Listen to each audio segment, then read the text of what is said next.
Hi, it's me again with Corel Tips and Tricks. Somebody sent me this. And luckily, they kind of sent me wherever they got the picture from, almost the way people did it. I did it. I'm really close. I'm a little bit off on my corners right here. So to do this, I'm going to take the table tool, or excuse me, the graph paper tool. Don't use the table tool.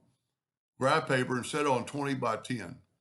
I'm going to hold down the control button, make it a perfect square. But then with my ratio unlocked,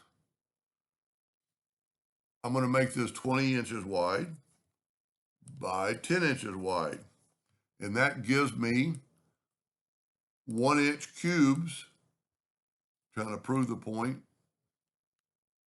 1-inch blocks.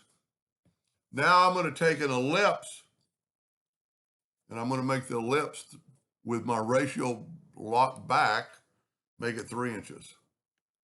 Now I'm going to set this somewhere generally in the center,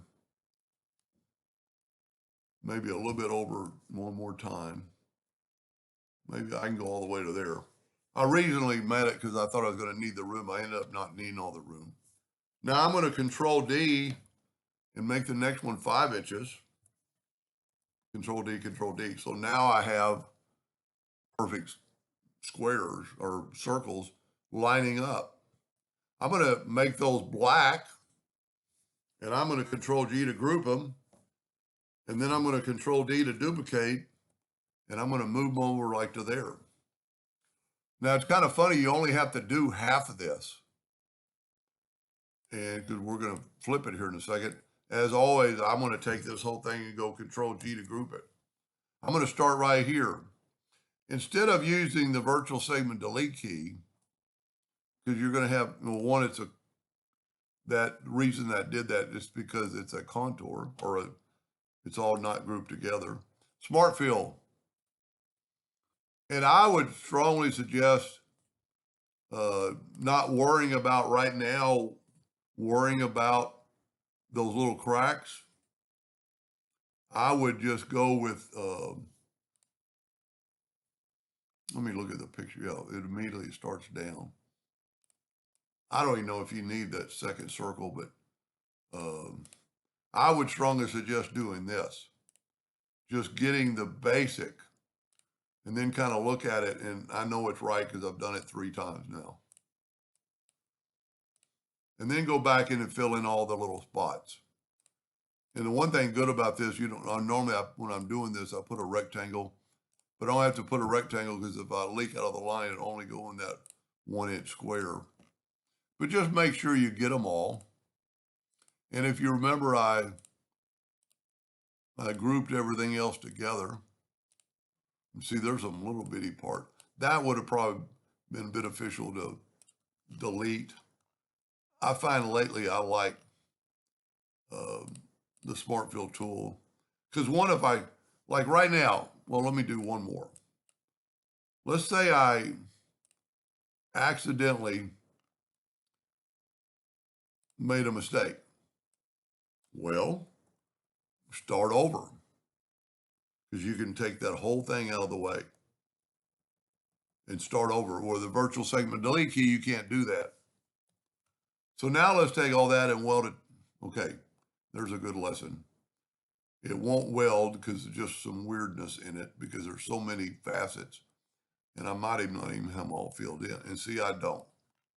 So let's take all these and nudge them back. That's the only thing wrong with this way and doing it this way. Those little bitty, and see, I'm not where I should be. There, no. Okay, where did I start? Let me back up here. Okay, I went down. There we go. That's where I need to be. There's that little bitty crack. Okay. Now, I'm not going to worry about welding this. Because what I can do now, well, I can do 2 things. I can do it now. And you notice I'm nudging and not doing this. I'm going to take a rectangle.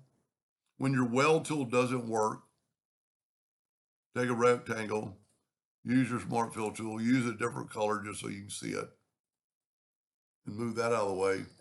And there is the picture did that. There is that shape. Let's go ahead and make it blue just so we can just kind of stay by it. Then take it and Control D, hit the two-sided arrow and move it down, and then mirror it, and look at that. We didn't have to do anything else. I think I'm actually a little closer this time to the original, and let's just group that together, and let's put these two side by side. No, I'm a little bit off. I'm a little bit too deep because there are two spaces here.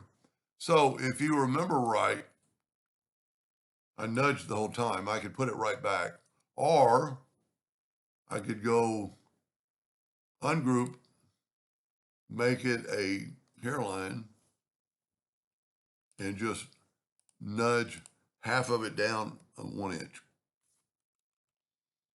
You know what? That's even closer, but my corners are too sharp, but that doesn't matter because we're going to fill in the inside. I'm not worried about the outside. Take the smart fill tool, fill that in, and that's pretty much dead on. Well, that's the one I did. Oh, there's theirs. Let's make it a little bit smaller. Thankfully, it's on top. I could have moved it. It's just a little bit thicker, but you can make it dead on. And I think he was just wanting a general idea. That's really a pretty cool pattern. You can do other things with that. Anyway, I hope that gave him some ideas, and thank you for watching.